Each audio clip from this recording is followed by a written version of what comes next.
Baik, rekan-rekan sekalian, Allah, salah seorang sahabat Rasulullah SAW namanya Abdurrahman bin Auf. Abdurrahman bin Auf ini merupakan sahabat yang awal-awal masuk Islam. Jadi bahasa kitanya namanya Sabiqun al-awwalun. Abdurrahman bin Auf ini dapat hidayah masuk Islamnya itu 2 hari setelah masuk Islamnya Abu Bakar Siddiq. Jadi dia top of the popnya punya dah. Abdurrahman bin Auf masih ada pertalian saudara yang Rasulullah SAW. Kalau ditarik ke atas, di bapaknya kakeknya Abdurrahman bin Auf sama bapak kakeknya Rasulullah SAW ketemu di atas gitu. Abdurrahman bin Auf juga seorang yang satu di antara sedikit sahabat yang 2 kali hijrah. Beliau bersama Utsman bin Affan itu merupakan sahabat-sahabat yang di antara banyak sahabat, mereka lah orang-orang yang hijrahnya 2 kali. Pertama hijrah ke Habasyi, yang kedua hijrah ke Madinah. Ketika hijrah ke Habasyi ini nggak ketahuan karena hijrahnya itu gerilya. Jadi 2 orang, 3 orang jalan, akhirnya sampai tepi laut nyebrang. Tapi waktu hijrah ke Madinah ketahuan karena hijrahnya rame-rame, rombongan. Abdurrahman bin Auf juga salah seorang sahabat yang oleh Rasulullah SAW dikatakan termasuk 10 orang sahabat yang dijamin masuk surga.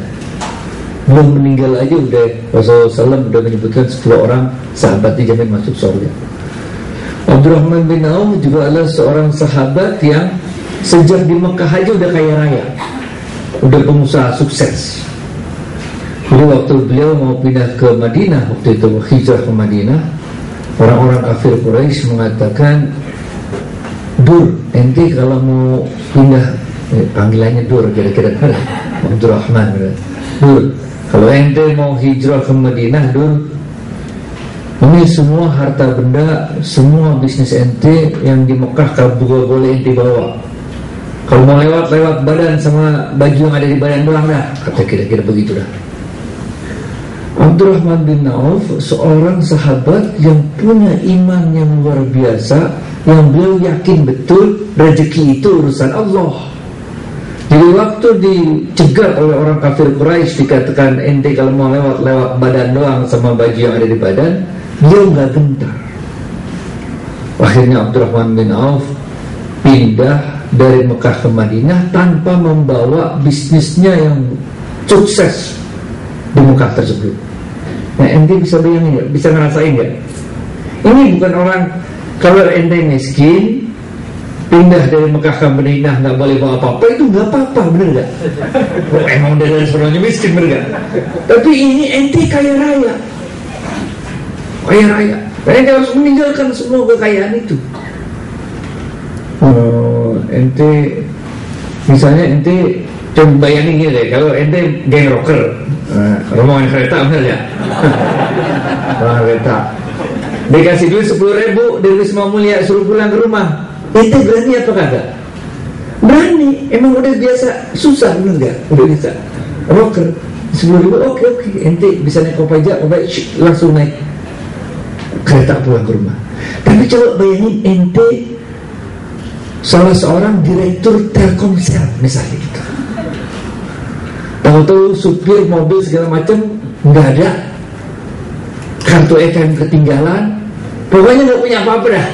Akhirnya sekretaris ente bilang, ya saya punya 10.000 nih pak, pulang dah, bener ya? Kira-kira tuh direktur Telkomsel udah dikit gak dia? Udah biasa semuanya serba ada, tahu-tahu nggak ada, dikasih 10.000. Kira-kira bingung gak dia pulang? Bingung dia. Mesti naik apa? Naik taksi, begitu naik udah 10.000, bener gak? Bayangin Abdurrahman bin Auf keadaannya kayak begitu.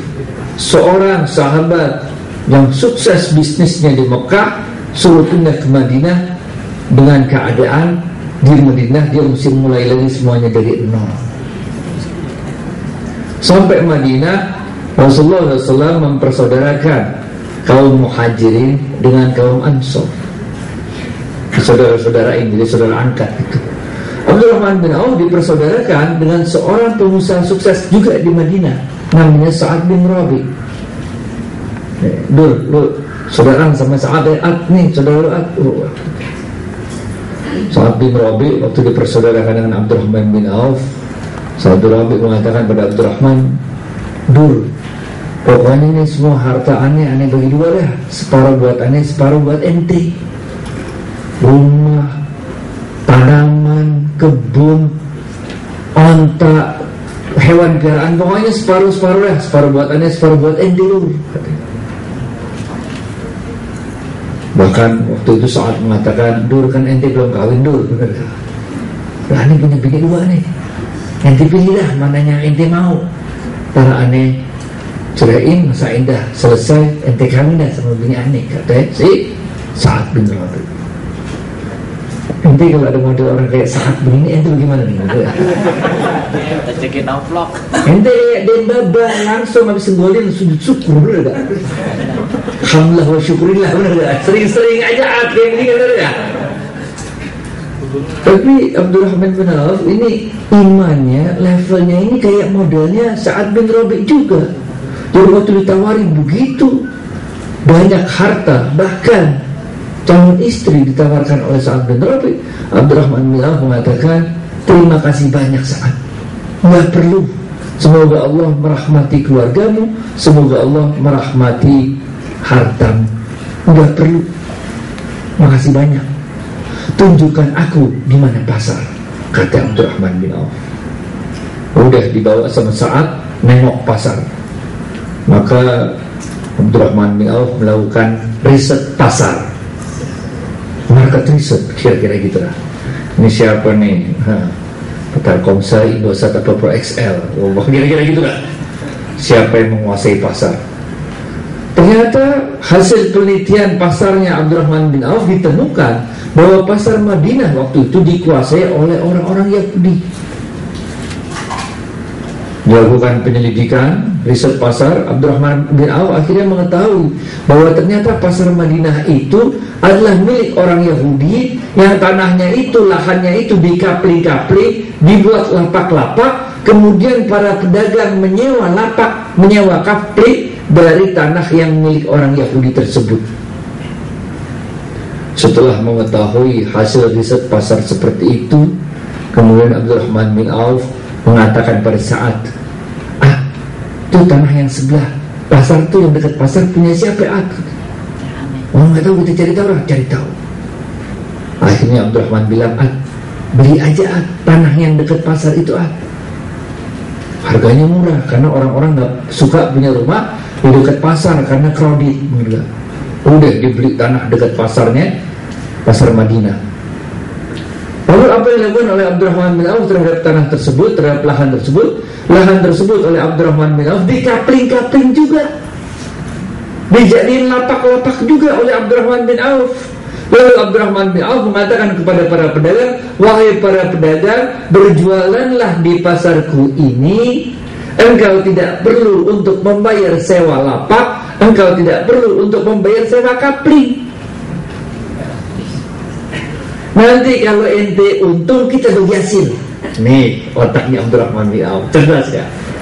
Kira-kira tuh para pedagang pengen pindah gak dari pasarnya orang Yahudi ke pasarnya Abdurrahman bin Auf?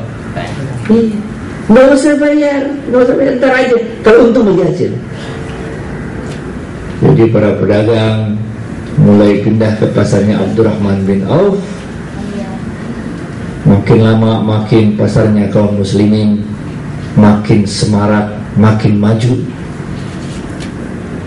Cara ini juga kemudian diterapkan oleh para sahabat-sahabat yang lain, sehingga ekonomi Madinah waktu itu meningkat dengan pesat. Dengan sistem bagi hasil ini, dua persoalan besar ekonomi di Madinah dapat dipecahkan. Pertama, persoalan pengangguran, yaitu dengan banyaknya migran, dengan banyaknya migrasi orang-orang dari Mekah ke Madinah yang nggak bawa apa-apa. Bayangin ya, ada orang tahu-tahu dari kampung datang ke Jakarta nggak bawa apa-apa kecuali badan. Nah benar, pening nggak kalau ada orang begini? Nah, itu juga yang terjadi di kota Madinah. Orang-orang dari Mekah pindah ke Madinah nggak bawa apa-apa. Karena emang nggak boleh bawa harta apapun oleh para kafir Quraisy. Kedatangan begitu banyak orang dari kota Mekah ke Madinah yang nggak bawa resources apa-apa itu, kemudian dengan sistem bagi hasil, mereka ini dipekerjakan di kebun-kebun miliknya orang Madinah dengan sistem bagi hasil, sehingga pengangguran hilang. Sebaliknya, tanah-tanah yang tadinya nganggur, yang tidak sanggup dikerjakan oleh orang-orang Madinah karena nggak cukup tenaga, sekarang tanah-tanah yang nganggur itu bisa digarap dengan datangnya orang-orang muhajirin dari Mekah. Orang muhajirin dari Mekah bisa menggarap kebun-kebun tersebut tanpa harus terbebani membayar sewa tanah, nggak punya duit untuk bayar sewa tanah. Sedangkan orang-orang dari kota Madinah tidak terbebani harus membayar upah buruh untuk menggarap kebun mereka. Happy sama happy, ada hasilnya bagi hasil. So, para pedagang Muslim yang berdagang di pasar Madinah waktu itu sempat protes sama Rasul. Ya Rasulullah, kita untungnya kagak segede para pedagang Yahudi. Para pedagang Yahudi untungnya gede, kita untungnya nggak begitu gede. Rasul tanya, bagaimana ente cara dagang? Ya kita dagang jujur-jujur aja Rasul. Kalau orang Yahudi dagangnya mainin timbangan. Kalau ada orang mau beli 1 kilo dikasih 9 on. Kalau kita orang beli 1 kilo, ya kita jual 1 kilo. Jadi untung kami kecil, untung orang Yahudi gede. Rasulullah SAW mengatakan, maukah engkau beritahu bagaimana cara dagang yang benar? Rasulullah mengatakan, kalau ente dagang jangan dikurangin, ente lebihin. Kalau ada orang mau beli 1 kilo, ente lebihin. Kalau ente jual duku tuh biar anget gitu, tambahin. Ente jual daging biar anget gitu loh, tambahin. Akhirnya apa yang kejadian? Dalam tempo 2 tahun dominasi orang-orang Yahudi di pasar Madinah dapat dikalahkan oleh kaum muslimin, karena orang ngomong dari mulut ke mulut. Kalau belanja mendingan di tempat Pak Ahmad, di tempat orang Islam 1 kilonya berat, kalau tempat orang Yahudi 1 kilonya enteng. Ngomong orang deh, mendingan tempat orang Islam aja belanja dah, benar gak? 1 kilonya banyak, tempat orang Yahudi 1 kilonya jadi dikit. Dan ingat, setiap kali mereka jualan, mereka tambahin itu maknanya sedekah. Sedekah ini ngundang barokahnya Allah. Mantep juga. Walhasil dalam tempo 2 tahun, pasar Madinah yang tadinya dikuasai oleh orang-orang Yahudi, sekarang dominasinya diambil oleh orang-orang Islam. Model kayak begini. Mari kita pelajari bagaimana teknik-teknik yang dilakukan oleh Abdurrahman bin Auf. Abdurrahman bin Auf tadi kita jelaskan adalah seorang sahabat yang utama, sabiqunal awwalun. Sahabat yang mempunyai sikap akidah sami'na wa ata'na. Terserah Allah bilang apa dan Rasul bilang apa, suruh pindah ke Habasyi pindah. Kayak apa di Habasyi ntar nggak tahu, wallahu a'lam, pokoknya pindah aja dah. Disuruh Rasul pindah. Suruh Rasul pindah ke Madinah, pindah aja dah. Bagaimana keadaannya Madinah, terserah dah, pokoknya bismillah pindah aja. Ini sikap mentalnya Abdurrahman bin Auf, yang dalam Islam ini menjadi modal utama untuk kita bisa sukses dagang, untuk modal utama untuk kita bisa sukses bisnis. Yang pertama, modal sukses untuk bisnis namanya jujur. Ente kagak bisa sukses bisnis kalau ente kagak jujur. Kalau ente mau selamat hidup di dunia, ente mau selamat hidup di akhirat, jujur. Kalau kagak jujur percuma dah. You may fool people, you may fool all the people in one time.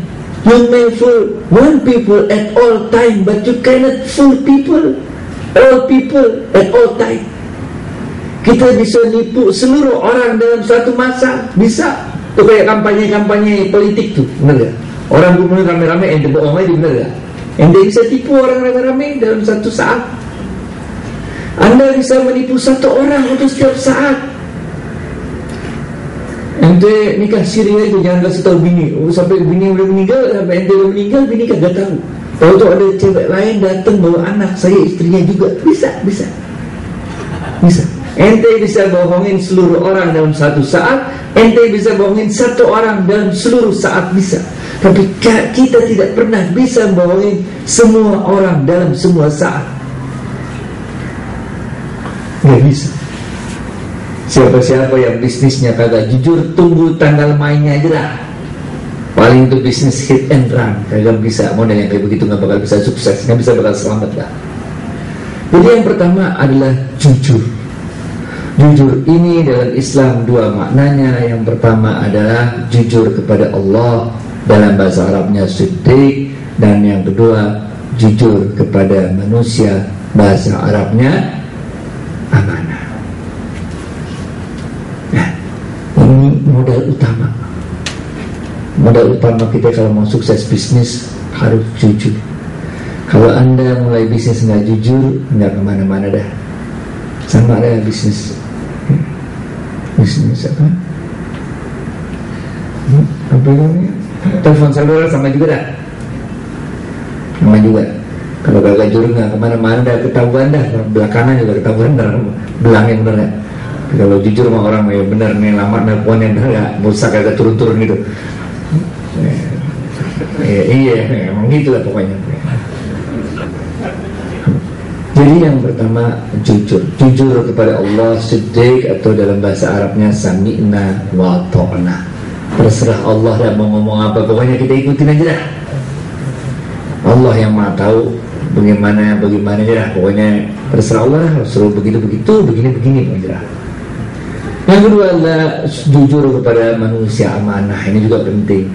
Kalau ente sekali aja nggak jujur, orang-orang ngomong dari mulut ke mulut. Jangan sama dia deh, jangan sama dia. Tuh. Ini kemarin baru gitu juga tuh. Kan ada aja tuh yang ini kan ente kan udah modal jabatan-jabatan kayak begini, udah kerja di Telkomsel, orang kaya, orang pikir kan ente udah kaya aja, bener gak ya? Pokoknya keren lah Telkomsel, hebat gitu.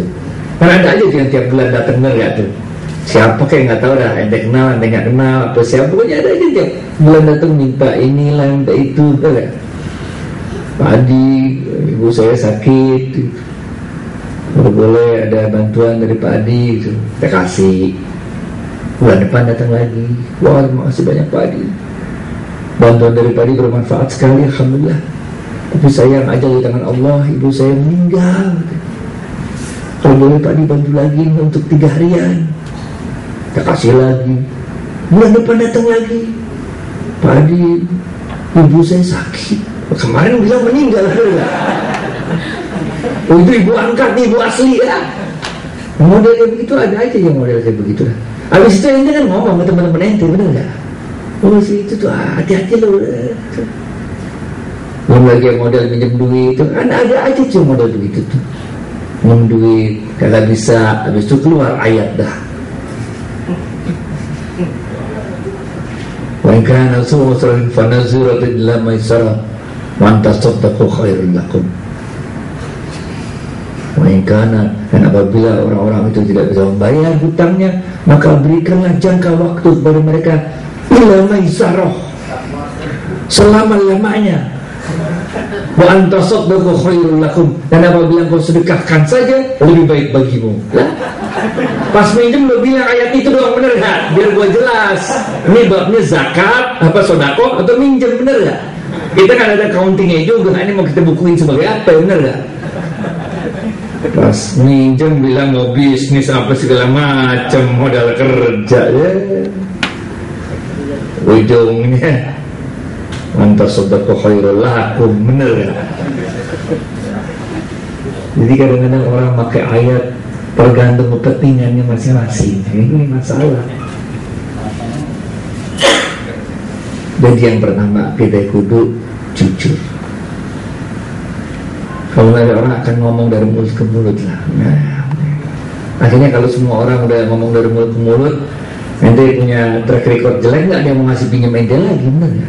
Nggak ada yang mau ngasih sedekah ente lagi. kerjaan minta sedekah, gitu.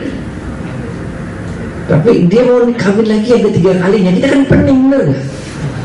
Lu ngidupin yang dua aja masih minta sedekah, bener gak? Dia mau kawin lagi dia judulnya yang ketiga. Sekretaris saya aja jalan-jalan kalau model kayak begitu ke Pak Adi mau ngasih mau ngasih juga gitu. Kita terserah deh dia mau ngomong apa benar. Allah mengatakan, Bu, tidak akan berkurang uang yang sedekahkan. Jadi terserah ente ikhlas nggak ikhlas, sedekah aja aku pasti bener nggak bakal kurang duitnya pokoknya. Ente kasih 1.000 bakal balik 1.000 meskipun ente kagak ikhlas. Emang gitu aturannya. Ini jangan khawatir duit bakal berkurang lah. Masih aja 1.000 ntar balik lagi 1.000, tenang aja, nggak bakal kurang duitnya bener. Tapi kalau ente ikhlas dikit aja, 2 kali lipat ntar bener ya. Ikhlas lebih tinggi lagi 7 kali lipat, 70, 700, 7.000 kali lipat, 700, 1.000 kali lipat. Ini bab yang pertama, bab jujur namanya. Di zamannya Nabi Musa alaihissalam ada 2 kejadian penting. Kita sampai jam berapa nih? Jangan bini gue ngomel. Lo hangout atau ceramah katanya.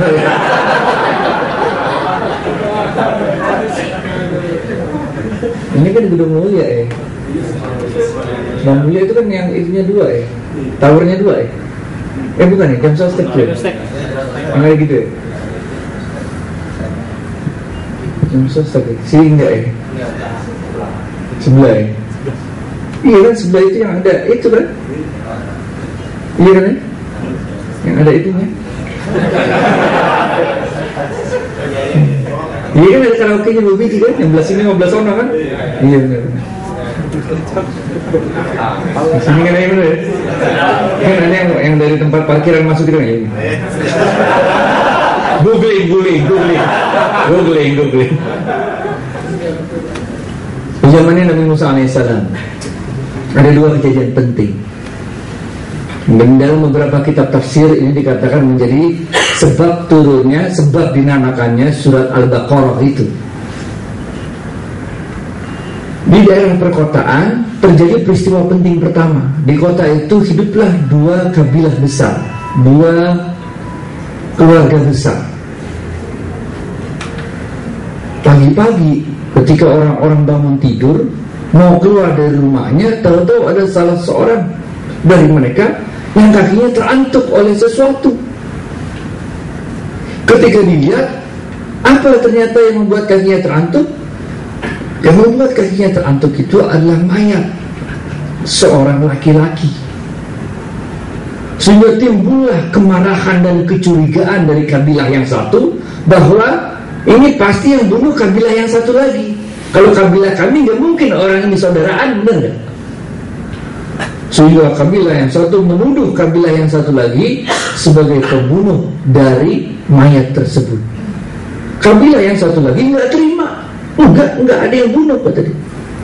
Sehingga kabilah yang anggotanya terbunuh marah, mereka mempersiapkan persenjataan untuk menghajar, membalas dendam kabilah yang satu lagi, karena kabilah yang satu lagi tidak mau menyerahkan siapa pembunuhnya. Mengetahui kabilah ini siap-siap mau perang, kabilah yang satu lagi juga siap-siap mau perang. Sehingga waktu itu para lelaki telah keluar dari rumahnya, berhadap-hadapan, udah mau berantem saling bunuh. Maka para tetua di antara mereka mulai mikir-mikir. Suasana udah emosi.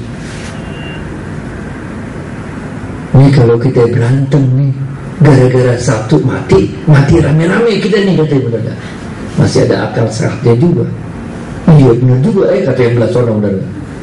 Bagaimana dong? Bagaimana katanya? Mati ini, lu gak ngaku, ini bagaimana? Ada satu orang bilang, dengar katanya Musa dekat sama Tuhannya. Coba ente panggil Musa dah, suruh Musa selamat, tanya sama Tuhannya. Siapa tahu Tuhannya Musa tahu siapa yang bunuh. Oh iya benar juga. Panggil Musa, panggil lah. Mus sini Mus. Mus coba ente tanya Mus sama Tuhan ente Mus. Ini siapa yang bunuh nih? Coba Tuhan ente benar gak? Bisa gak? Tahu kata. Nabi Musa alaihissalam bertanya pada Allah, Maka Allah menurunkan ayatnya. Apa kata Allah? Wahai Musa, suruhlah kaummu itu mencari seekor sapi betina, sembelihlah sapi tersebut, kemudian pukulkanlah buntut dari sapi tersebut ke mayat tadi, maka dengan izinku, kata Allah, mayat itu akan berbicara tentang siapa pembunuhnya. Sampaiin sama Nabi Musa, udah cari sapi betina ya, sembelih, ntar ketahuan kok siapa yang bunuh, kata Nabi Musa. Wah, tenang nih semuanya. Gitu, oke, masuk dah. Kita cari sambil tengah air rame-rame, udah. Pas lu udah pada bubar itu, udah balik kanan nih, udah mau nyari sapi. Satu orang mulai mikir, sapi betina model apa ya? Tanya, mus, tanya aja sama Tuhan lu lah, yang model apa ya, bener gak? Ntar udah kita potong-potong banyak-banyak sapinya kagak ada mempan, lu tanya lagi lah katanya. Tanya lagi sama Allah. Turun lagi wahyu, apa Allah bilang? Sapi betina yang gak kelewat gede, yang gak kelewat kecil, yang sedang, kata Allah. Oke, udah mulai jelas mus. Oke lah, kita cari lah. Oke, cari. Balik dulu ngomong pergi gitu. Satu orang balik lagi. Mus, supaya gak salah nih mus, lu tanya lagi sama Tuhan udah, yang warna apa itu Tuhan lu pengen? Hitam apa putih? Kira-kira begitu dah. Tanya lagi sama Allah, jawab lagi sama Allah. Apa Allah bilang? Yang warnanya kuning keemasan, yang orang kalau melihat senang lagi bawaannya. Oke, udah mulai jelas sih. Dari tadi kayak Tuhan lu ngomong jelas kayak bener. Oke deh, cari. Udah mau balik. Ada satu orang lagi balik gitu. Mus. Tapi kalau ada belang dikit boleh nggak mus? Lu tanya lagi lah. Tanya lagi sama Allah. Turun lagi ayatnya, kagak boleh ada belangnya. Yang mesti mulus aja. Oke, jelas kok kira deh. Balik lagi yang mencari itu, sapi rame-rame. Satu orang balik lagi nih. Mus, tanya lagi lah. Kalau sapinya pernah dipakai untuk bajak sawah boleh gak? Tanya lagi sama Allah. Turun lagi ayat. Apa kata Allah? Sapinya kagak boleh pernah pakai bajak sawah. Sapinya kagak boleh pernah dipakai untuk ngairin sawah. Oke. Kalau gini jelas nih. Dari tadi kalau bilang kayak gini, oke dah. Cari mumbar nyari. Kagak ketemu. Nanya terus sih dari tadi, bener gak? Bukannya sami'na wa ata'na, dia malah sami'na wa asoina. Ente disuruh sholat maghrib nanya terus 6:05 apa 6:08? Nanya lagi. Di sini mah udah bunyi situ udah bro, udah ente debat aja terus. Ente usul lihat bagaimana? Kagak sholat cincai dah. Pindah pakai kunut apa kagak? Debat aja. Kunutnya yang paling belah. Dia sholat aja. Hesek bener sih. Nah ini kaumnya Nabi Musa. Udah nyari sapi kemana-mana kagak ketemu. Banyak kan nanya sih. Peristiwa kedua kejadiannya di daerah pedesaan. Di daerah pedesaan itu tinggallah seorang ibu dengan anak laki-lakinya. Bapaknya udah meninggal.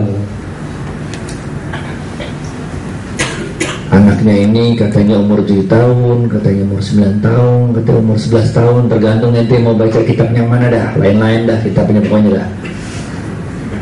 Pokoknya tuh anak otaknya kurang aja dah, bener gak? Bapaknya udah meninggal, ninggalin warisan seekor sapi betina. Persediaan makanan habis. Jadi ibunya bilang, nak, ini persediaan makanan habis nak. Bawalah sapi peninggalan bapakmu itu ke pasar. Juallah sapi tersebut untuk biaya kita hidup sehari-hari. Sapinya cakep. Harga sapi kalau pasaran mah 300 dirham. Tapi ini karena sapinya cakep, ibunya bilang, juallah sapi ini nak ke pasar dengan harga 1000 dirham. Anaknya kagak banyak tanya, dia langsung sami'na wa ata'na, yes man, kata dia. Langsung dibawa tuh sapi besoknya ke pasar. Kalau pasar kira-kira situ yang tabir hijau. Anaknya baru sampai sini nih bawa sapi, orang rame-rame udah lari nyamperin tuh sapi, saking cakepnya sapinya. Udah nggak usah bawa ke pasar, kata orang-orang. Di sini gue bayarin aja dah. Nih 2000 dirham katanya. Dia orang dia, bu, dia orang dia, 2000. Kenapa mau dia? 2.000. Anak ini mengatakan, tidak akan aku jual sapi ini seharga 2.000 dirham, karena dia ingat pesan ibunya suruh jual 1.000 dirham. Wah, yang mau belinya kecewa. Dia cerita sama teman-temannya di pasar, wah itu sapi cakep banget, udah gue tawar 2.000 kagak dia pas, gue tawar lebihan dikit kali mau katanya. Dibawa ke pasar, ditawarin, kagak ada yang berani nawar lebih dari 2.000 dirham katanya kan, tawarin. Gak ada yang berani nawar orang udah. Saking cakepnya sapi itu. Wah udah. Akhirnya pulang. Sore-sore sampai lagi rumahnya, ibunya dari jauh udah lihat kan. Assalamualaikum bu, kata anaknya. Waalaikumsalam. Kok pulang lagi sapinya, kata ibunya. Emang gak ada yang nawar tadi di pasar? Ada sih bu, katanya. Lah, emang ditawar berapa? Kok mau dijual, kata ibunya. Ditawar 2.000 dirham bu. Kok mau dijual, kata ibunya. Kan ibu suruh jual seharga 1.000. Astagfirullah, kacau. Dia peluk aja anaknya sama ibunya, bilang it's okay son, it's okay. Tomorrow you go again, besok lu pergi lagi dah. Samperin tuh orang yang mau nawar 2.000, bilang oke 2.000, katanya oke. Udah besoknya anaknya pergi lagi, disamperin orang yang kemarin. Pak oke nih, kata nyokap gue bayarkan 2.000 dirham nih. Orang yang kemarin nawar 2.000 dirham, dia bilang apa ya? Waduh sayang banget, duitnya udah habis untuk pakai beli sapi yang lain. Tapi jangan khawatir dah, mau ada sapi cakep begini banyak yang mau beli, yang ditawarin aja lah di pasar. Tawarin di pasar, kagak ada yang mau 2.000 dirham. Satu orang bilang udah deh, sini gue bayar aja 1.000 dirham. Deal. Anak ini menjawab, tidak akan aku jual 1.000 dirham, karena dia ingat pesan ibunya suruh jual berapa? Walhasil seharian kagak laku lagi. Dia bawa pulang lagi tuh sapi. Ibunya lihat lagi dari jauh, Assalamualaikum bu, waalaikumsalam nak. Bagaimana lagi ceritanya dari ibu, bener gak? Kagak ketemu samanya orang kemarin. Oh ketemu bu, tapi katanya duitnya udah habis, udah pakai beli sapi yang lain. Oh begitu ya. Terus sebanyak itu orang di pasar kagak ada yang nawar lagi. Ada sih bu, dah kok gak dijual? Emang ditawar berapa? 1.000 dirham, kata enggak. Kok gak dijual, kata ibunya. Kan ibu suruh jual seharga. Astagfirullahaladzim. Dipeluk lagi anaknya sama ibunya. It's okay. Tomorrow you go again. Ini anak otaknya agak kurang deh. Besok lu jual aja berapa lu mau dah, kan ibunya. Terserah lu deh, yang penting laku, bener ya. Udah hari ketiga ibunya pergi lagi, anaknya pergi lagi. Sampai pasar udah kosong, sepi udah, kagak ada orang lagi. Ini bukan kayak Plaza Semanggi, bukan. Ini yang pasar kaget gitu loh, yang ada nggak ada. Jadi pas sampai pasar udah kagak ada orang lagi, sepi. Anak ini sedih, dia berdoa kepada Allah. Apa dia bilang? Ya Allah, ya Rahman, ya Rahim, ya Razak, sungguh engkau maha mengetahui, aku telah berusaha sekuat tenagaku, semampuku untuk menjalankan amanah ibuku menjual sapi ini. Tapi engkau juga maha tahu Allah, engkau lah yang mengatur rezekiku. Sampai saat ini sapi ini belum juga laku, aku belum dapat melaksanakan amanah ibuku. Wahai Allah, mudahkanlah urusanku. Dalam bahasa ini apabila rezekiku dalam bumi, keluarkanlah Allah. Apabila rezekiku di langit, turunkan Allah. Apabila rezekiku jauh, dekatkan Allah. Apabila rezekiku susah, mudahkan Allah. Selesai dia doa, ada seorang laki-laki tua datang. Ini iblis dalam wujud manusia. Ditanya, nak, ente kenapa tampang sangat begitu, kata dia. Diceritain dah sama dia. Oh begitu ceritanya. Udah tenang, gak usah sedih. Akan aku beli sapimu seharga 2.000 dirham. Oh ini anak langsung subhanallah, alhamdulillah, wa syukurillah. Baru aja selesai doa, Allah telah mengabulkan doanya, alhamdulillah. Mana duitnya? Ini sapinya, kata dia. Tapi laki-laki tua itu mengatakan, entar dulu, ada syaratnya loh, kata dia. Syaratnya apa, katanya? Syaratnya engkau harus katakan pada ibu bahwa sapi ini laku seharga 1.000 dirham. Ini anak kaget tuh. Tadi katanya 2000. Yang 1000 lagi gimana dong? Yang 1000 lagi untuk dirimu pribadi sebagai ongkos capekmu bolak-balik ke pasar 3 hari berturut-turut. Deal or no deal? Deal or no deal? 2000. 2000. Deal or no deal? Anak ini mengatakan pada orang tadi, sungguh mulutku ini, bibirku ini, lidahku ini dulu pernah menetek dari susu ibuku ketika aku tidak mampu makan apapun kecuali menetek dari susunya. Maka mustahil hukumnya kalau sekarang mulutku ini, bibirku ini, lidahku ini harus membohongi orang yang dulu memberiku makan ketika aku tidak mampu makan apapun kecuali menetek dari susunya. Udah jadi, sini sapinya betul. Dibawa pulang lagi sapinya. Ibunya lihat lagi, Assalamualaikum warahmatullahi, nanya apa lagi ceritanya, kata ibu. Dan ibu suruh jual berapa aja mesti laku. Anaknya bercerita lah mengenai pasar udah gitu ya. Jadi nggak ada nama sapi kita nak, kata ibu. Pas pulang ada sih bu, kata anaknya. Wah, ditawar berapa kok nggak dijual? Kan gue bilang berapa aja jual. Ditawar 2000 sebulan. Kenapa gak dijual? Karena dia meminta satu syarat bu. Apa syaratnya?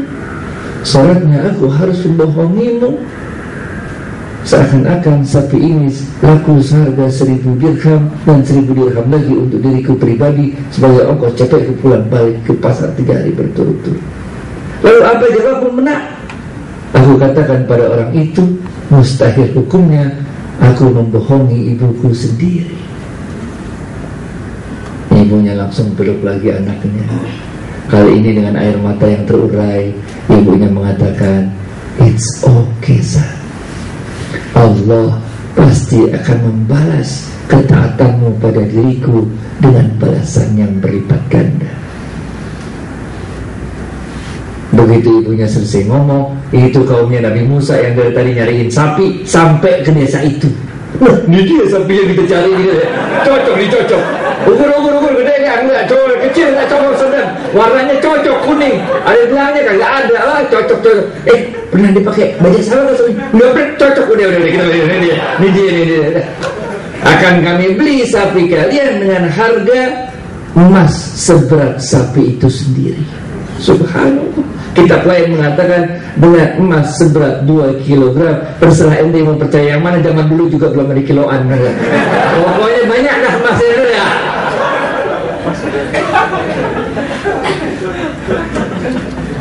Subhanallah. Apakah sapi itu laku dengan harga begitu tinggi karena kecerdasan anak itu atau karena kejujurannya? Karena kejujuran. Kalau ente jujur, hidup ente selamat. Nih, nomor 1 kudu jujur. Orang jujur kasihan Allah. Gusti Allah orang sare, ngerti ya? Sangka Allah kagak nggak tahu apa yang ngejalanin. Tenang aja, jalanin aja hidup dah. Bahwa hidup ente susah, rocker, pokoknya harus capek bener lah hidup ente kan ya. Perjuangan malah mau ke kantor aja capek bener ya. Sampai kantor ente istirahat, habis istirahat ente suruh office boy beli sarapan, habis sarapan ente kenyang istirahat. Jadi sebenarnya ente capeknya kerja atau pulang pergi kerja ya bener kan? Pulang pergi kerjanya rasanya capek bener ya? Kerjanya makanya capek bener ya? Aduh kacau. Iya, jam 11 otak udah mikir beli apa bener gak? Office boy mulai keliling lagi, apa pak bener? Jadi ente kerja. Pengalaman pribadi bener. Makanan pilih ketoprak, nggak usah pakai yang lain-lain, udah lontong sama kuahnya doang biar murah. Yang penting kenyang dulu ya. Jadi yang pertama kudu jujur. Tapi kalau ente hidupnya jujur doang, ente jujur tapi bego, kira-kira ente bagaimana tuh? Ente selamat tapi hidup ente senep, bener gak? Iya, ente jujur selamat bener gak? Tapi ente bego, udah Kacau hidup ente. Dulu saya kuliah bolak-balik mau IPB sama Salemba tuh, FLW bolak-balik tiap hari begitu. Naik PPD dari depan Salemba nomor 40, berhenti depan UKI, dari depan UKI naik Garuda, Indah Murni atau Limas tuh, pokoknya shoot sampai Bogor, bolak-balik gitu aja dah. Kadang-kadang dari UI udah malam, sampai Bogor malam, besok ujian, mau ngapain ente coba, bener gak? Udah, jadi akhirnya kalau saya sampai Bogor udah malam, udah kagak sanggup, udah kagak usah aja dah. Ngapain belajar lagi, bener gak? Udah saya sholat dah, sholat tahajud 2 rakaat, baca Yasin. Terus baca Yasin udah dah, ambil buku pelajaran, doa sama Allah, Allah dengan kuasamu, mudah-mudahan pelajaran ini berpindah pada hatiku Allah. Udah tidur, besok ujian dulu ya. Udah mantap, besok ujian. Dulu kalau tingkat 1 di IPB, kalau ujian tuh ada anak IPB di sini, ada aula kantor pusat rame-rame tuh, ujian ratusan orang tuh, masih pakai multiple choice waktu itu. Kalau tingkat 1 mah udah gitu juga udah. Orang-orang ujian pada nyontek-nyontek, saya kagak mau nyontek. Ngapain lulus kalau nggak jujur, bener gak? Kalau mau selamat hidup harus jujur. Udah, orang-orang nyontek saya mah kagak. Saya mah doa aja, Allah berikan petunjuk. Allah nomor 1 ini jawabannya A, B, C atau D. Kira-kira Allah jawab apa kira-kira? Udah ya, lu pikir sendiri udah ya. Gitu aja tanya gitu. Asli nggak lulus sudah. Lulus dari mana bener ya? Gara-gara tempe bakar bisa ada pelajaran masukin minum kagak masuk jauh kan bener ya? Jadi kalau ente hidupnya jujur doang, kagak cerdas, udah repot dah hidup ente udah. Kagak kemana-mana lah. Selamat mas selamat, tapi hidup ente jadi syaratnya kedua, ente kudu cerdas. Cerdas dalam memahami situasi, bahasa Arabnya fatonah. Cerdas dalam menyampaikan sesuatu, bahasa Arabnya tabligh. Kudu cerdas, kalau nggak cerdas susah hidup kita. Ini modal Telkomsel, coba ente jalanin deh bisnis Telkomsel pakai jujur doang tuh, kira-kira laku gak ente? Baru kata ente pasang yang gede-gede juga provider jujur, terbukti dapat jujur juga. Nah, cuma jujur doang mah kagak kemana-mana. Kudu cerdas juga, bener gak? Kudu cerdas juga. Udah jam berapa sekarang? Ya? Masa lama bener jalannya jam. Memang mana kasih kuis aja dah. Yang bisa dapat tanya kasih duit lah. Yang bisa dapat kocok. Di zamannya Ali bin Abi Thalib, hidup seorang bapak tua, hidup dengan seorang pembantunya. Udah yang tahu bocoran ya, gue ganti ya. Zamannya Nabi Ayub alaihissalam. Zamannya Nabi Ayub alaihissalam. Nabi Ayub alaihissalam itu seorang nabi yang luar biasa, diberikan berbagai kenikmatan oleh Allah. Tubuhnya sehat, ganteng, kaya raya, punya istri solehah, punya anak-anak yang soleh-solehah, luar biasa pokoknya. Sampai-sampai iblis itu protes sama Allah. Allah itu bagaimana sih, kata iblis, kira-kira begitu, bener gak? Itu Ayub enak banget hidupnya, udah keren, ganteng, sehat, kaya, keluarganya mawaddah warahmah lah, kira-kira bener gak? Pokoknya top banget kan. Izinin aneh dong, godain dia Allah, kira-kira gitu kata iblis. Coba aja iblis, kata Allah, kira-kira bener gak? Sudah. Akhirnya Nabi Ayub alaihissalam diberikan cobaan oleh Allah. Hartanya yang begitu banyak diambil kembali oleh Allah, hilang, habis semua. Tanaman-tanamannya mati, hewan-hewan peliharaannya mati. Harta yang begitu banyak dimiliki oleh Nabi Ayub alaihissalam habis semua. Iblis mulai senang. Kita coba pengen tahu Ayub bagaimana ini kalau udah dihilangin nikmat itu oleh Allah. Tapi iblis kecewa. Kenapa? Karena Nabi Ayub alaihissalam mengatakan inna lillahi wa inna ilaihi raji'un. Tadinya juga gue kagak punya harta, sekarang diambil lagi sama Allah, cincai dah. Iblis ngesek dia. Ini orang bener juga, hebat juga, bener gak? Ente gimana ente?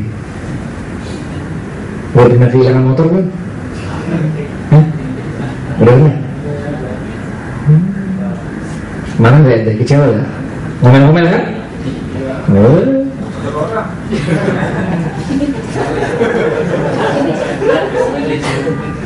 Kita akan dicoba oleh Allah sesuai dengan kemampuan kita.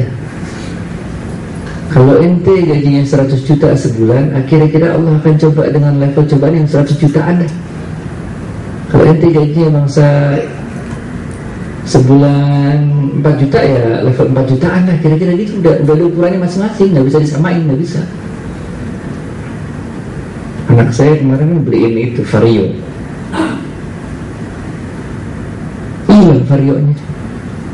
Ya udah hilang, parkir di depan hilang. Kok bisa hilang? Gak tau, kata anak gue, bener juga bener. Kalau tahu mah bukan hilang, udah kan? Udah kita mau ngapain ya, udah. Inna lillahi wa inna ilaihi raji'un, udah. Ngapain bener, kita ngomel juga gak bakal balik, bener gak? Melapor polisi juga cuma dicatat doang, udah gak? Untuk modus operandi, untuk laporan ada motor hilang sekian, nggak dicari juga motor sama polisi. Udah kalau cincai udah. Harta jangan taruh di hati. Oh bener gak? Udah. Coba bayangin kalau yang hilang motor supir saya, ya uang mukanya aja nyicil, bener gak? Wah Pak Adi, motor saya hilang. Pak, saya juga baru hilang motor. Udah. Waqalu inna lillahi wa inna ilaihi raji'un. Motor jangan ditaruh di hati Pak. Kira-kira supir saya bilang apa itu, bener ya? Teriak aja bapak dapetnya cepet hilang catun, nggak apa-apa, bener ya? Lalu dapetnya botol hilang dia.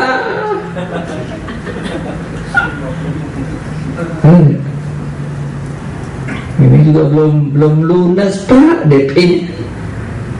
Wah, nggak bisa begitu. Nabi Ayub alaihissalam diambil, inna lillahi wa inna ilaihi raji'un. Dicoba lagi sama Allah. Kali ini anak-anaknya meninggal satu persatu.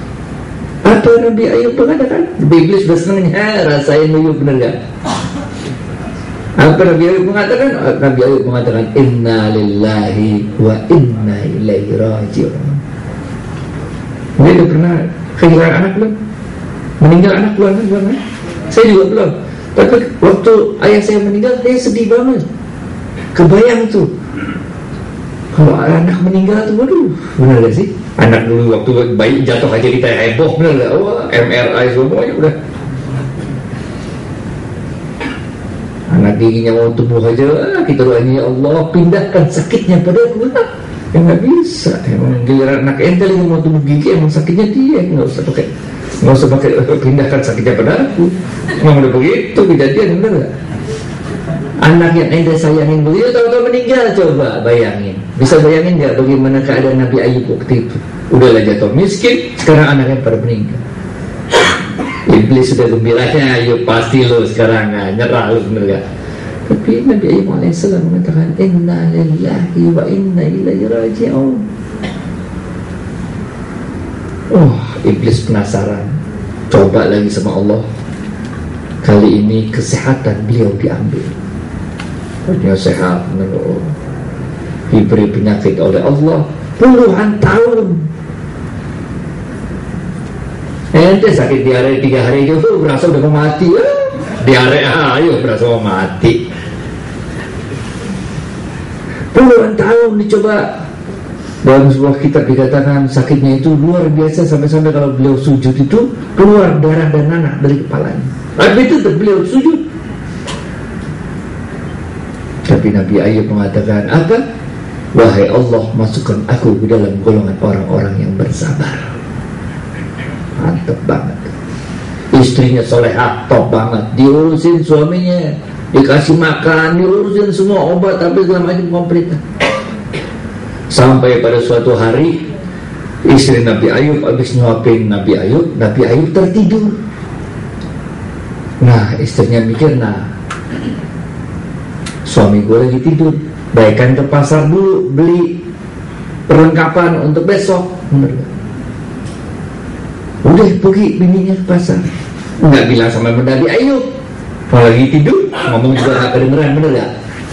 Mau dibangunin, sayang lagi tidur. Bener gak? Udah pergi bini ke pasar nyari perlengkapan buat besok. Nabi Ayub lagi tidur gitu, di tengah tidurnya dia terbangun, ininya kagak ada. Langsung dipanggil, Bin gitu. Gak ada jawaban, Bin gitu. Bin, gak ada jawaban juga. Bini maksudnya gak ada jawaban juga. Wah, Nabi Ayub langsung, wah bini gue kacau nih, bener gak? Mana dia nih? Nabi Ayub kemudian mengatakan pada Allah, wahai Allah, berikanlah kesembuhan padaku. Kalau nanti aku sudah kembali sembuh, akan aku hukum istriku dengan 100 kali pukulan. Udah dengan kehendak Allah, istrinya pulang lagi di pasar. Tanya, ente dari mana ya, kata Nabi Ayub. Kan di pasar, beli belanjaan buat besok. Oh iya. Nabi Ayub diberikan kesembuhan oleh Allah, sembuh lagi, baikkan lagi sama bininya. Udah lupa dia pernah ngomong kayak begitu, udah lupa. Kembali lagi jaya, kaya lagi, wah pokoknya top dah. Ketika itu Allah mengingatkan Nabi Ayub, yuk, katanya mau mukul bini 100 kali kalau udah sehat, yuk, kata benar. Nabi Ayub, astagfirullahaladzim ya Allah, iya pernah dulu janji mau mukulin bini 100 kali kalau udah sembuh. Tapi Nabi Ayub, ya Allah, ini udah sampai hati mau mukul bini, bener gak? 100 kali. Yang mukul lagi capek, apalagi yang dipukul, bener gak? Wah, pening, Nabi Ayub pening. Akhirnya Allah bisa waktu itu. Yang bisa jawab, dapat 50.000. Ya ente. Apanya yang semuanya?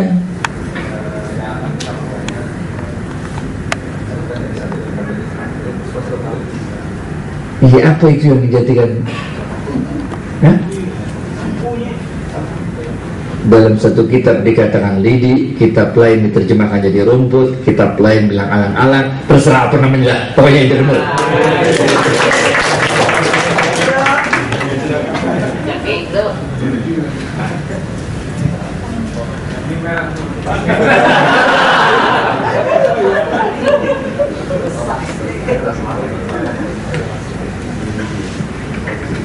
Ente udah dapat bocorannya belum ya?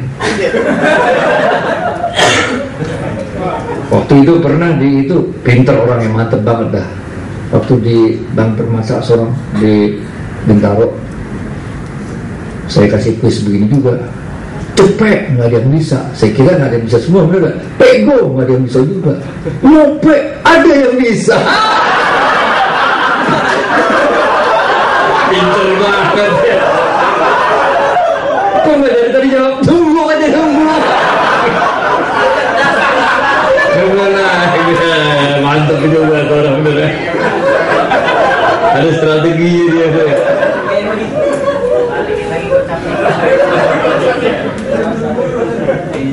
Zamannya kita tes, saya lupa di sini udah pernah belum nih, karena kan ini pertanyaannya beda-beda dari satu tempat ke tempat yang lain.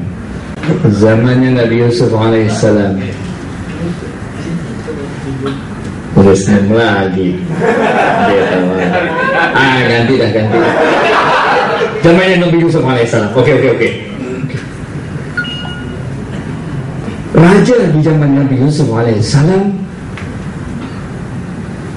bermimpi ada 7 ekor sapi memakan 7 ekor sapi kurus, memakan 7 ekor sapi gemuk.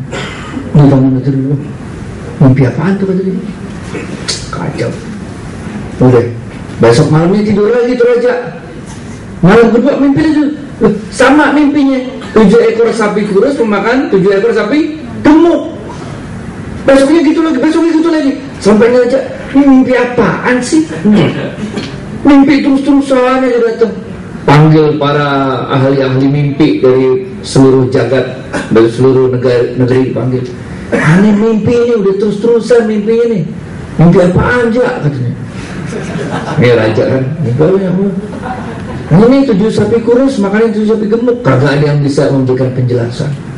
Sampai salah seorang yang dulu pernah dipenjara mengatakan pada raja, "Ja, dulu waktu aneh sekamar sama si Ucup," gitu katanya. Yusuf alaihissalam. Waktu sekamar sama Ucup, dia bisa nafsirin, jago tuh nafsirin ini, nafsirin mimpi katanya. Siapa? Itu ada itu Ucup tuh. Panggil kata raja. Banyak. Ucup katanya ente bisa nafsirin mimpi. Apa mimpinya katanya? Aku bermimpi melihat 7 ekor sapi kurus memakan 7 ekor sapi gemuk. Ada yang tahu apa tafsir mimpinya? Ente dua.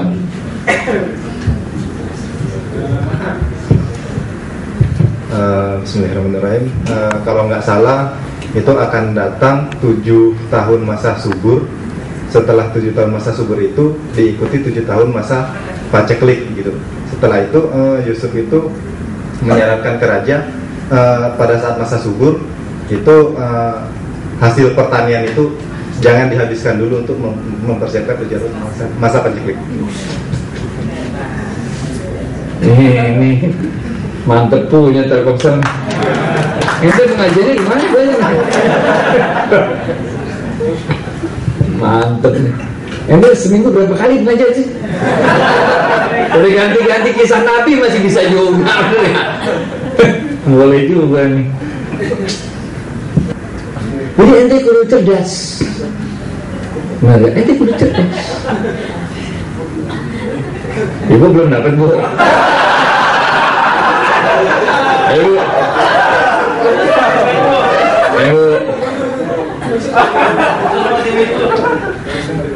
Zamannya Nabi Muhammad SAW, ketika itu beliau belum diangkat menjadi nabi. Terjadi peristiwa besar sehingga Hajar Aswad copot dari Ka'bah. Hajar Aswad copot dari Ka'bah. Sehingga di Mekah waktu itu terjadi perdebatan siapa yang lebih berhak untuk mengembalikan Hajar Aswad ke tempatnya yang semula. Ada 4 kabilah besar waktu itu di Mekah. Masing-masing mengatakan aku yang lebih berhak karena akulah yang selalu merawat Ka'bah. Yang satu bilang wah kagak bisa, ini kakek moyang gue yang wah pokoknya udah debat semua dah. Akhirnya terjadi persepakatan di antara mereka berempat. Mereka nggak ada yang mengalah satu juga untuk memberikan kesempatan yang lain untuk menaruh Ka'bah, menaruh Hajar Aswad kembali ke dalam Ka'bah. Akhirnya mereka sepakat, udah dah, pokoknya kita tungguin aja di sini. Orang pertama yang datang ke Ka'bah besok pagi, dialah yang berhak untuk mengembalikan Hajar Aswad ini ke Ka'bah. Udah deh, lele anda tuh orang tuh. Nah, aduh melek enggak. Akhirnya pagi-pagi ternyata orang pertama yang datang ke Ka'bah adalah Muhammad bin Abdullah Al-Amin. Sehingga orang-orang tadi yang deg-degan siapa yang bakal datang nih. Ketika mereka lihat yang datang adalah Muhammad bin Abdullah Al-Amin, mereka semua merasa tenang. Alhamdulillah, iya alhamdulillah, terserah deh dia apa versinya. Ternyata yang datang adalah seorang yang sangat terpercaya. Mat, sini mat, gitu. Kira-kira benar. Ada apa ya kata Muhammad bin Abdullah Amin? Kami ini udah rundingan begini-begini. Pokoknya yang pertama kali datang pagi-pagi ke Ka'bah, dialah yang berhak untuk mengembalikan Hajar Aswad ini ke Ka'bah. Udah.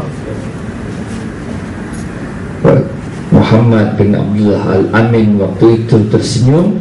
Lalu beliau mengatakan kepada orang yang hadir itu, apa jawabannya? Ibu-ibu? Ibu, cepet bu.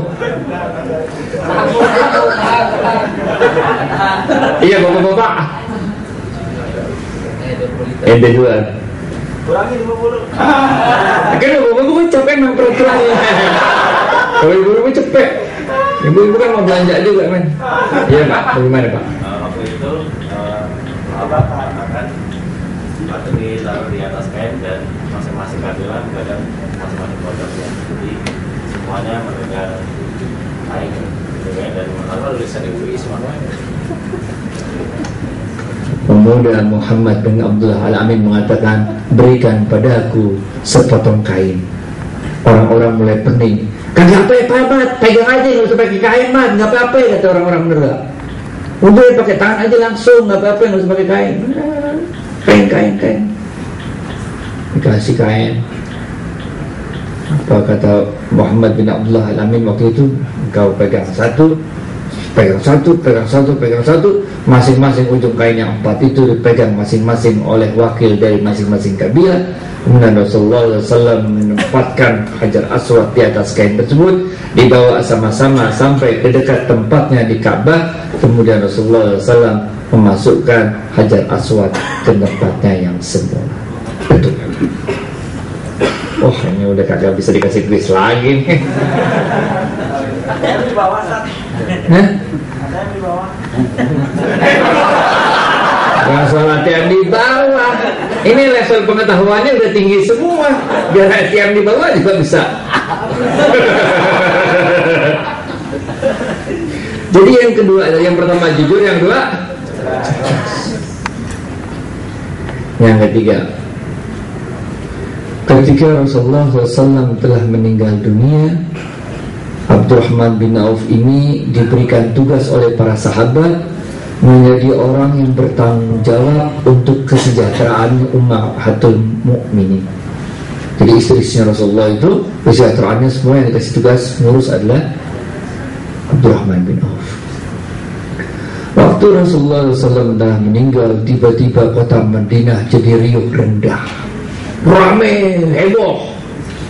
Sampai-sampai kehebohan itu terdengar ke telinganya Aisyah radhiyallahu anha. Sehingga Aisyah bertanya pada orang-orang, ini ada apa ini ramai-ramai kayak begini, kata Aisyah. Lalu orang-orang bercerita pada Aisyah, ini Madinah ramai-ramai kayak begini karena ada 700 ekor onta masuk Madinah, masing-masing onta membawa barang dagangannya miliknya Abdurrahman bin Auf. Bayangin gak ente kayaknya Abdurrahman bin Auf, bener ya? Bukan kayak kita, bukan. Kita mah top-topnya ente berapa sih gajinya, bener gak? Ini bayangin satu ekor onta ente mau korban aja, mikir-mikir beli satu sapi udah pening, bener gak? Pakai iuran lagi belinya. Ini 700 ekor onta men, plus barang dagangan yang dibawa 700 ekor onta itu. Ketika Aisyah mendengarkan itu, Aisyah mengatakan pada orang tadi, sungguh aku pernah mendengar Rasulullah SAW bersabda, Abdurrahman bin Auf akan masuk surga dengan merangkak. Disampaikan kepada Abdurrahman bin Auf perkataan Aisyah tadi. Abdurrahman bin Auf terkejut, kemudian beliau menghadap Aisyah. Beliau katakan, aku serahkan seluruh 700 ekor onta beserta barang dagangnya itu untuk keperluan Islam, diinfakkan oleh Abdurrahman bin Auf, karena aku tidak mau masuk surga dengan merangkak, aku mau masuk surga dengan berdiri tegak bersama-sama dengan Rasulullah SAW. Nih yang ketiga, wa mimma razaqnahum yunfikun. Ente cerdas, ente jujur, ente cerdas, tapi jangan lupa yang ketiga, wa mimma razaqnahum yunfikun. Banyakin infak, banyakin sedekah. Yang namanya infak, yang namanya sedekah akan mengundang barokahnya Allah. Kalau barokahnya Allah udah datang, insya Allah hidup ente bukan aja selamat, bukan aja hidup ente menjadi untung, tapi ente juga dalam kehidupan mendapatkan barokahnya Allah Subhanahu wa ta'ala. Rekan-rekan sekalian, alhamdulillah, itulah mungkin yang dapat kami sampaikan pada kali ini. Mohon maaf lahir batin apabila ada kurang di sana sini. Insya Allah lain kali kita akan bawa yang warna merah. Tapi kalau warna merah biasanya ada temennya juga itu untuk pertanyaan yang agak enteng-enteng yang warnanya Tapi kalau biru rata biru, bener ya. Jadi hadirin Allah, tirulah para sahabat-sahabatnya Rasulullah SAW. Rasulullah SAW mengatakan sahabat-sahabatku bagaikan bintang di langit, yang mana saja engkau ikuti maka insya Allah engkau tidak akan tersesat. Abdurrahman bin Auf merupakan salah seorang sahabat sabiqun al-awwalun, salah seorang sahabat yang utama yang telah kita lihat tadi bagaimana tingkat keimanan beliau. 2 kali hijrah, 2 kali meninggalkan bisnisnya di Mekah, tapi beliau selalu dengan keyakinan rezeki itu urusannya Tuhan, bukan urusan manusia. Beliau tidak pernah ragu untuk selalu mengatakan sami'na wa ata'na. Abdurrahman bin Auf juga telah kita bahas tadi bagaimana caranya menguasai pasar Madinah. Orang-orang gak usah nyewa lapak di sini, yang penting ente jualan, kalau laku bagi hasil. Dengan kecerdasan beliau dapat menguasai pasar Madinah, dan beliau bukanlah orang yang kemaruk harta, yang lupa akan karunia dan rahmat Allah. Beliau orang yang selalu wa mimma razaqnahum yunfiqun. Billahi taufiq wal hidayah. Assalamualaikum warahmatullahi wabarakatuh.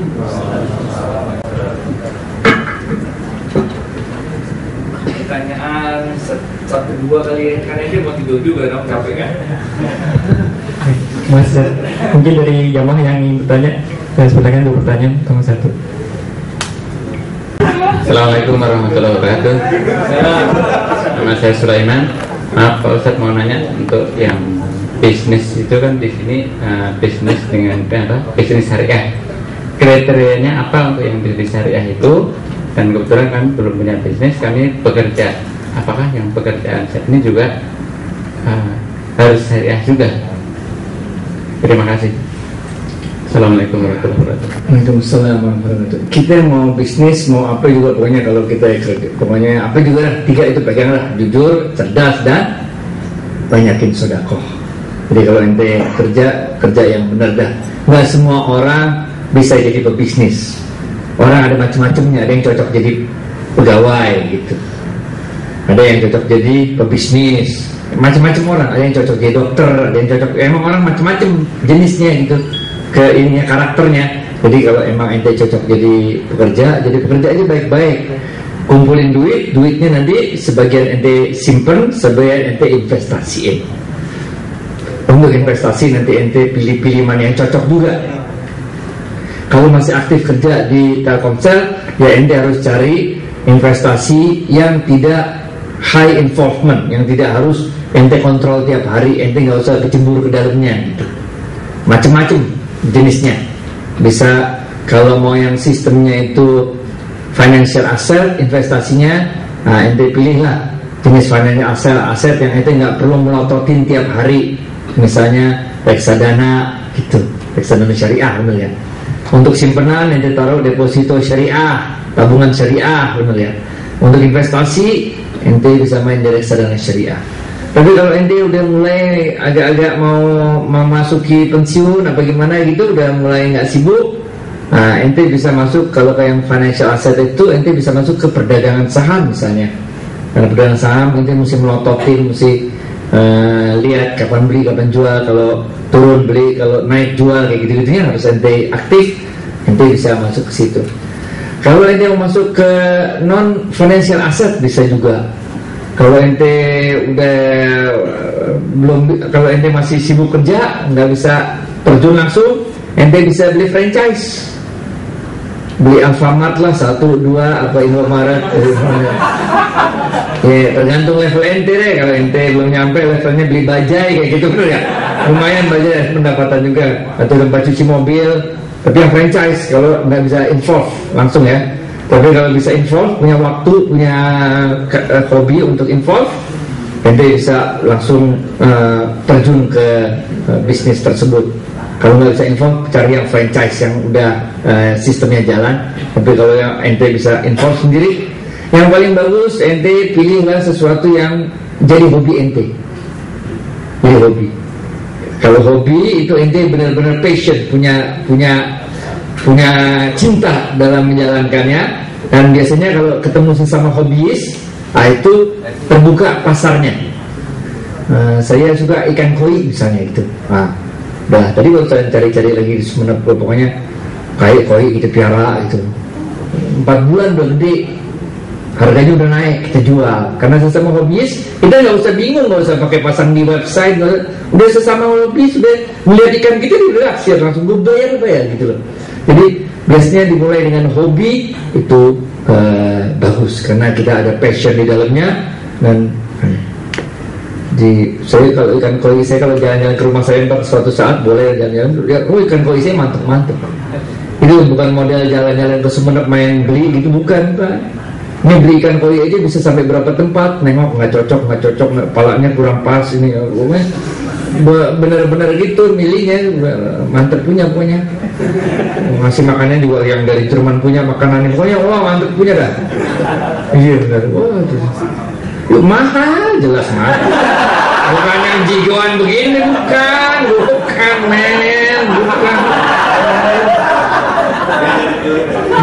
Beli makanannya jauh di Alam Sutra yang udah ngomong begini, yang wah. Kalau ngasih makan ikan dulu sampai lama saya liatin dulu. Iya Pak, bini saya jadi lu kayaknya lebih sayang sama ikan daripada gue. Sama ikan aja cemburu dia mana. Sampai suatu saat waktu itu kita lagi jalan keluar rame-rame, namanya juga hari Minggu kan, kita makan di luar rame-rame jalan sekeluarga, di rumah tinggal bibi sendirian. Jadi pas pulang, saya kalau pulang kan langsung menuju belakang, lihat kolam di belakang kan. Tuh ikan koi mati berjejer, rapi banget. Di bawah berarti matinya baru. Kalau mati udah lama dia ngambang kan. Kalau matinya di bawah berarti baru matinya. Terus saya tanya sama bibi, mbak ini ikan kok mati semua? Saya nggak tahu kata dia. Bener juga nggak tahu karena kolam di belakang, dia kamarnya di depan, bener nggak? Emang tadi mati lampu enggak? Iya kata dia lah. Mati juga lain lagi, nyalain kata dia. Yang nyalain tempat dia cetekan di depan tuh cetek gitu. Lampu dinyalain, pompa kagak, bener nggak? Ikan koi mah kalau kagak pakai lampu juga nggak apa-apa, dia nggak kegelapan, dia tetap bisa berenang ya. Tapi kalau pompa mati dia. Si mbak dah bener ya. Lampu nyalain, kalau pompa kagak. Lama saya mau nyalain si mbak juga kagak bisa, suruh ganti potong gaji juga kapan yang terbayarnya. Ikannya mahal bener ya. Mas saya begitu. Bini saya dari belakang, udah lu kan ustaz, ikan jangan ditaruh di hati ya. Bener ya. Kesempatan deh. Jadi begitu kita mulai coba bisnis dari apa yang kita hobi.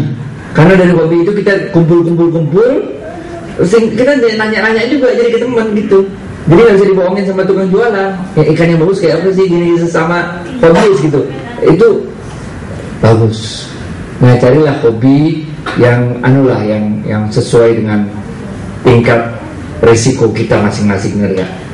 Jadi kalau ente hobinya itu kagak sanggup gitu, yang kalau ada musibah itu nggak sanggup gitu kan, ada orang-orang kan macam-macam ya, ada yang bisa biasa kalau musibah juga bismillah nggak apa-apa dah gitu kan.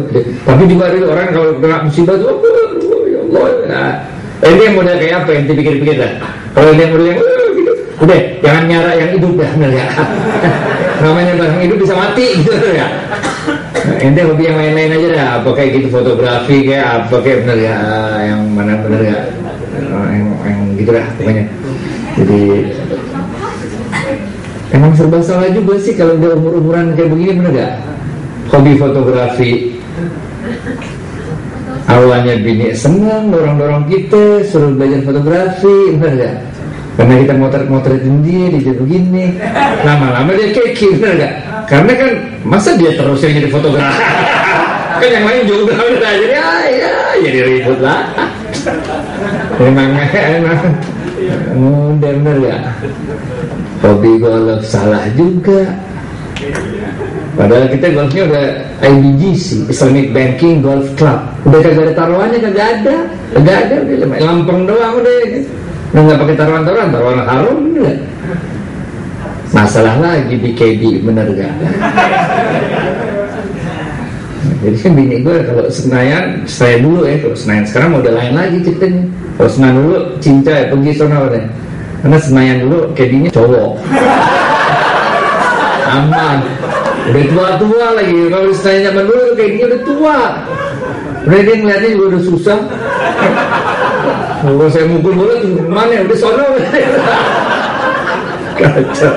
Kali satu, kali dua juga cowok-cowok semua. Bini gue tenang dulu gue. Pikiran yang arah ke sono deh. Udah, selamat istirahat karena udah malam. Mudah-mudahan Allah SWT memberikan kepada kita tambahan ilmu, mengumpulkan kita dalam majelis ini yang penuh barokah. Apa-apa tadi lawak-lawakan itu cuma supaya ente kagak ngantuk, bener gak? Segala macam tadi bahasa-bahasa yang dipakai, ya itu suka payah juga. Daripada pakai bahasa Arab, aneh ngutipnya susah, ente kagak ngerti juga, bener gak? Jadi kita damai, bener gak? Billahi taufiq wal hidayah. Assalamualaikum warahmatullahi wabarakatuh.